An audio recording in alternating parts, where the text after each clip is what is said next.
Why do 30% of adults ignore a persistent cough? Let's dive in. Coughing for over 3 weeks? That's a red flag. Don't just brush it off. It might be a sign of something serious.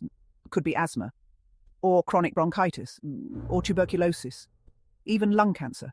I know, scary stuff, but don't panic just yet. Watch for these signs. Blood in your mucus, shortness of breath, chest pain, wheezing. Got any of these? See a doctor. Immediately. Early detection saves lives. Don't wait. Don't guess. Get checked. Your health matters. Stay safe. Be smart. And remember, a persistent cough isn't just a cough. It's a message from your body. Listen to it.